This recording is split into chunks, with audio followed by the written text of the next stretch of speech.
Okay, so we are in, is this the second week, right, of January? It seems to just go so fast. And so last week we talked about, we're talking each month about one of the 12 powers, and I'm integrating that into the month somehow. And if you don't know about the 12 powers, Charles Fillmore, our co-founder, wrote a book about them. And essentially the 12 powers are, he looked at each disciple and looked at what each disciple most represented. And then that disciple then represents whatever that power is. And the idea behind it is that as we activate those powers within our own beingness, as we come to live them, that we will be expressing the highest Christ of ourselves. And so we're starting with love for this month. I'm not always going to talk the whole month about the power, but this month I have the opportunity to talk about it quite a bit, so I'm excited about that. And we'll be integrating that in other areas of the church as well, which I'm excited about. So even though I have this written as my love light is seen, I'm going to ask us to have this as a collective consciousness and have it our love light is seen. So if we could say this together, our love light is seen in 2016. And the reason for that, if we'll say this together, is because I am a human being love.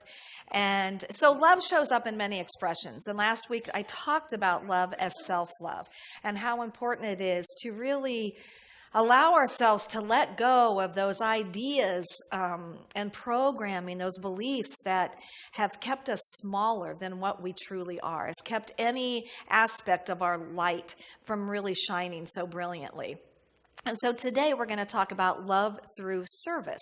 And I'm going to start by giving you a lot of scripture about service. 1 Peter 4:10-11.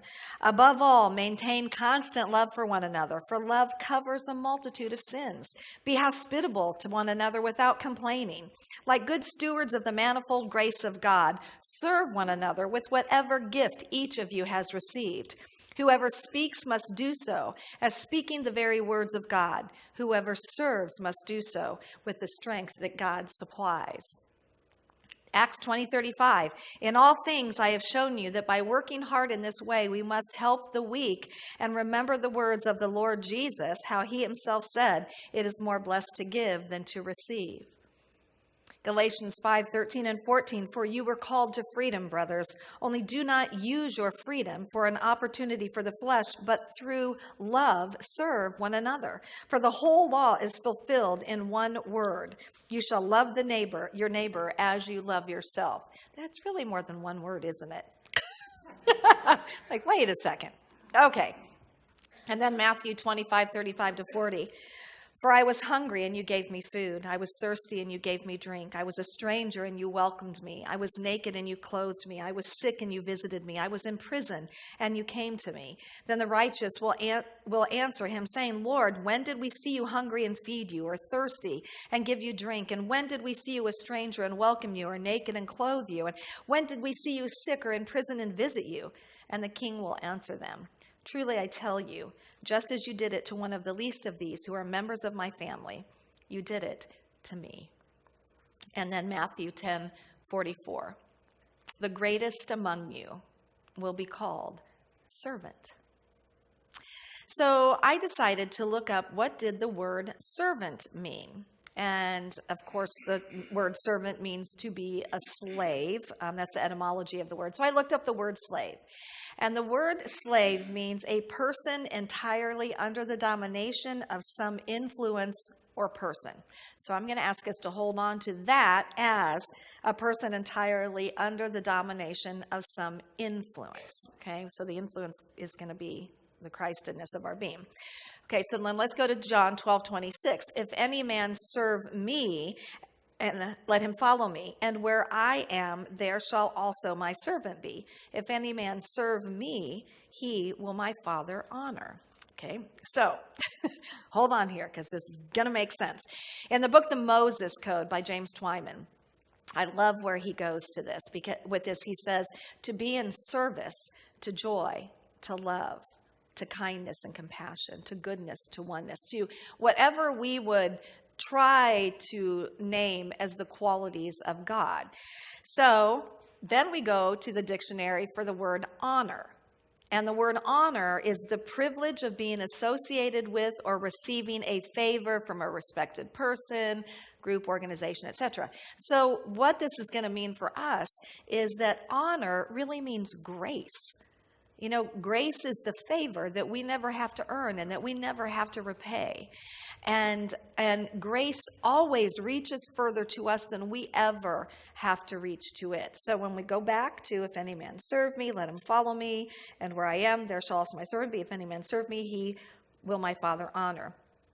Is essentially when I step into being under the influence of love, and I become that essence of love, then love is always reaching further to me than I ever have to reach to it. When I am in service to that, joy is always going to reach further to me. Kindness, compassion, it's always going to reach further to me. And here's the thing, it's never separate from us, ever. And yet in our humanness, we forget. And we live our lives differently. And then when we start to wake up and we decide that, yes, I want to be the presence of this. I want to be in service to these things, that it's already here for us. That's the grace of God. That's the favor that never has to be earned and never has to be repaid. In Luke 6:38, we know this one. Give and it will be given to you. Good measure, pressed down, shaken together, running over. For that with the same measure that you use it, it will be measured back to you. So what this is saying is that when we are under the influence of God, of love, then our only actions could be to give that, because God is givingness. God never withholds. There's no withholding ever in what we would call godness. And so when we ourselves are under the influence of love, the only thing we can do is to give it, to be in service to others with it. And here's the thing about it, though. Given it will be given to you sometimes, and it does mean this sometimes. Sometimes in the giving, somehow it will come back to us in some way. But I think more so what this is saying is that in the moment that we are giving it, in the moment that we are saying, I'm here to be the presence of love, I'm here to serve love, in the moment that we are in that place, it is filling us first. We are receiving it in the very action, thought of giving it. And I love that about our principles, and I say this all the time because it's like the coolest thing that when we step into high service in this way, we are the ones who get filled with it first, even if that's not our intention. Even if our intention is, I'm here to give this, I'm here to love lavishly, I'm here to give, generously. It always blesses us first. And the more that we step into that service in that way, the more it becomes our natural way of being. Until before long, we're going to find that we don't even have to think about it anymore, that it's just natural with who we are and how we show up, and that's so beautiful. So when in Matthew 25:44, when said, I was hungry and you fed me, when did you do this? When, you did this to the least of to the least of them, you did it for me. When we have served like this, we increase that Christedness in ourselves. So, Scripture is like, you have done it for me, you have done it for the Christ of you. We have done it for the increase of what you are here actually to be and to express. You have done it for that. Now, in studying this through various things, it is our nature to be there for each other. It is really who we are. In fact, in a study at the Arizona State University, they found that humans have tendencies towards altruistic behavior. And that is simply the principle or practice of unselfish concern for or devotion to the welfare of others, in opposition to egoism. And that we're not meant to do this alone. We're just not meant to do this alone. And in fact, when you look or you've heard about people who've been recluses, they don't have a life. It's almost like they're dying in that thing of being a recluse, because we are here to be with and for each other. And that's a beautiful thing. And so how beautiful that we have the opportunity to reach out to each other in that way and be there in whatever way we're called to be, because that's who we are here to be and how we are here to be.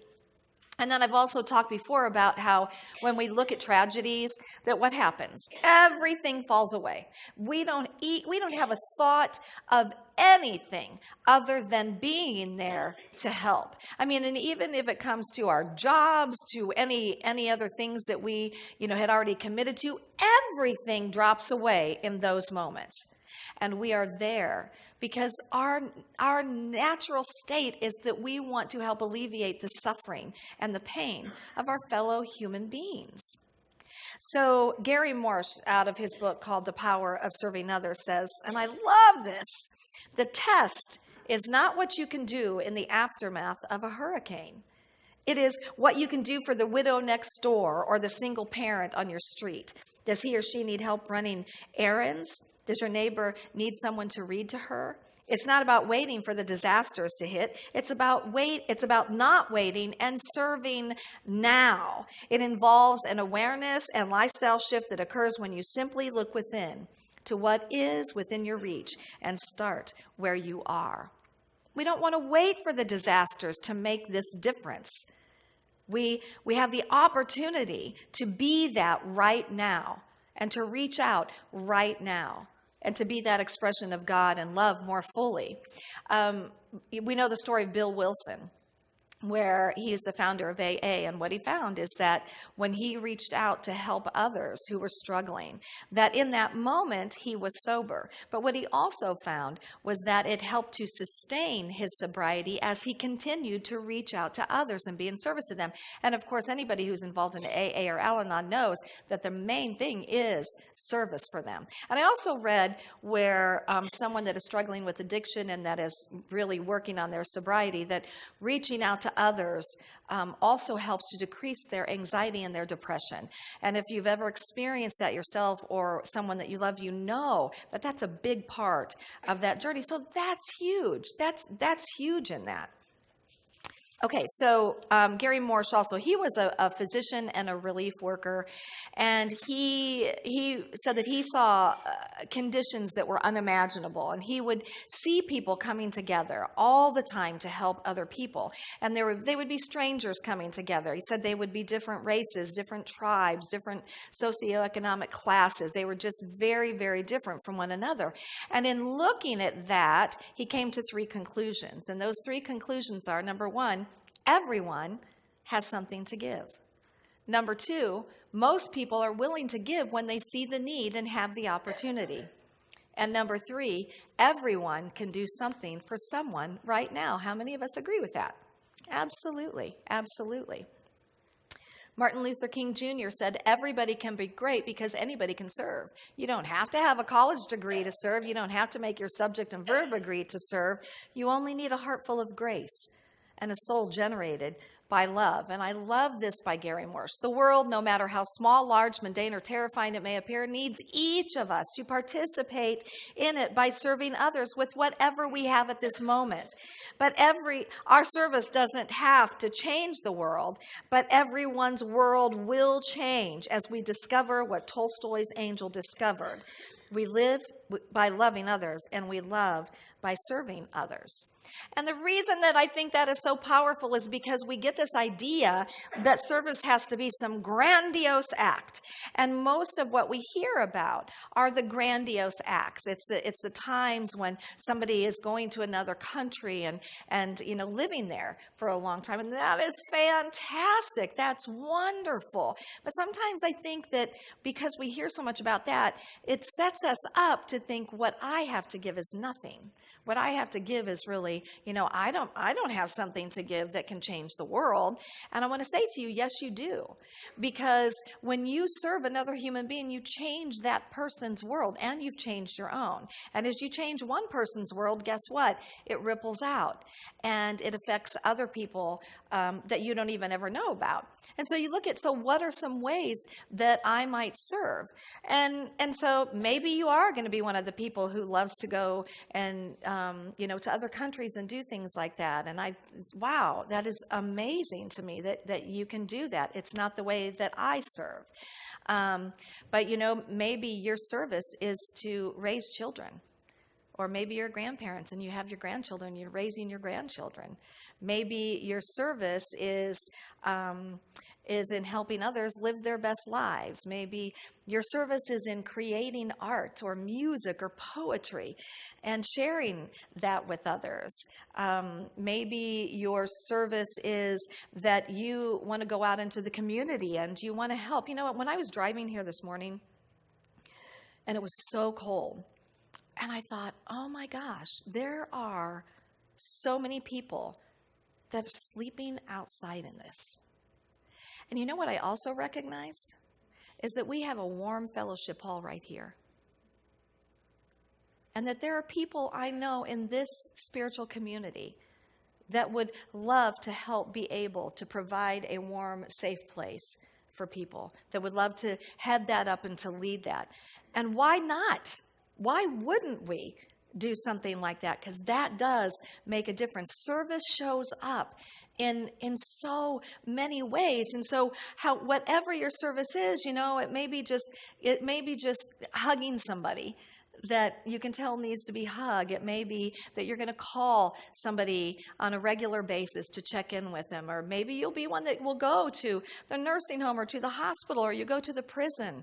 And you will be that voice and that touchstone of love. There are so many ways that we can serve. And I just want to call us up to that higher place to start serving in those ways. And here's the thing about it, is that so many times in our lives, we say, you know what, I don't have enough time.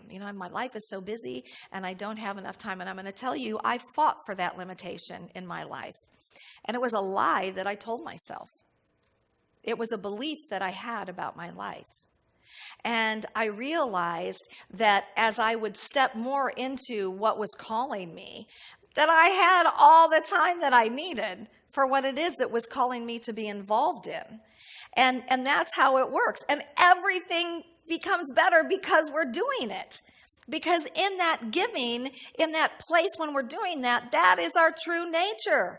And it cannot help but increase us and expand us. And as it does that, it increases and expands everything else in our experience. It can't not. And so, since that's our nature to be so, I'm saying, let's do that. Let's step up to that higher place and do that. I want to tell you, too, that there are health benefits of serving. And I'm not going to go into these. There were actually studies done on these. But things like a longer lifespan, greater happiness, pain management, lower blood pressure.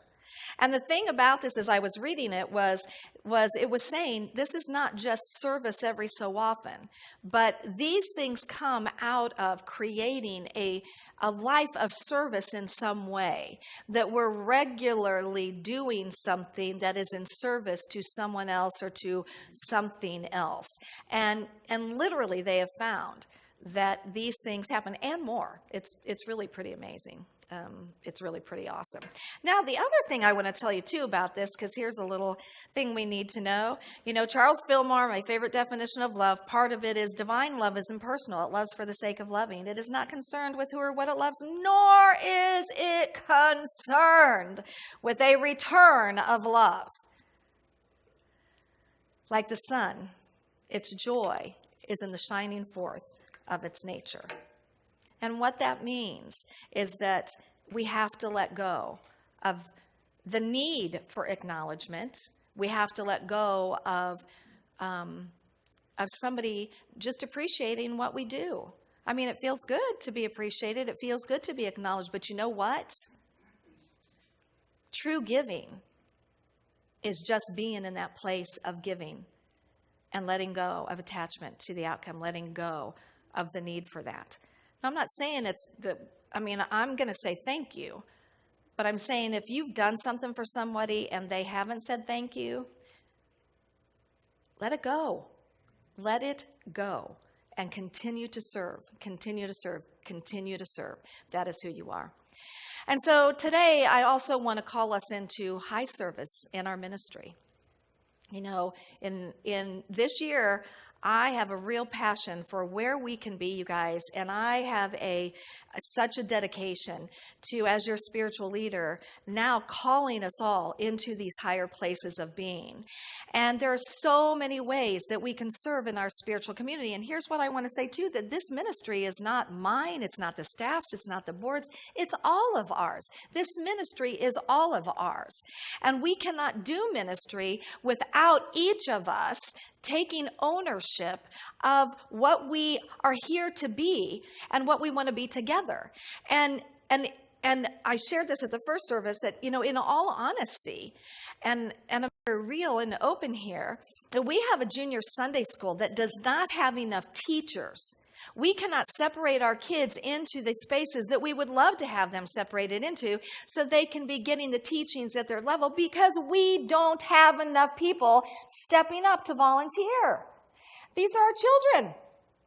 They're going to be the ones that are going into, the generations to come in unity, our uniteens, our YOUers. And why? Because you know what? I think somebody else will do it. Or, I don't know how to teach kids, or, again, I don't have enough time. And I'm just going to say here, please let go of those. Let go of the thought that somebody else is going to do it. Totally, negate that thought. Erase that thought. Somebody else is going to do it. Because it's us. And it's us here in this room and the 9:15 service, people who are not here today to be in our ministry. But you guys, if we want to do what we say we want to do, if we want to get in high service to the community, we've got to do it here. We've got to come together in a way that we are committed to whatever it is that we're involved in. We need people to step up in leadership positions and say, yes, I will lead this. I will lead getting something in the community. I will lead this program. If we can go feed the homeless people, we can collect things to help the people in our community. There's so many things that we could be doing in our community. We need leadership. And we need committed leadership to do that. And there's so many things that we can be doing here right in our ministry to be in service to each other. And so I want to ask you today, and I want to encourage you today, and I really want to stir you up enough to say it is time to step up.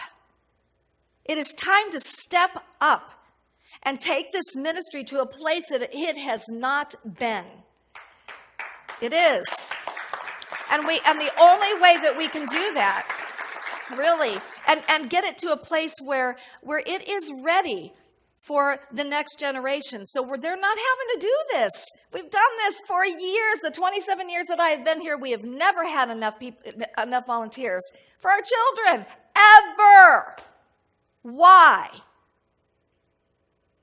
I'm calling you higher service to this ministry, and then collectively higher service to this community and the surrounding communities. And the thing is, you guys, it will change your life.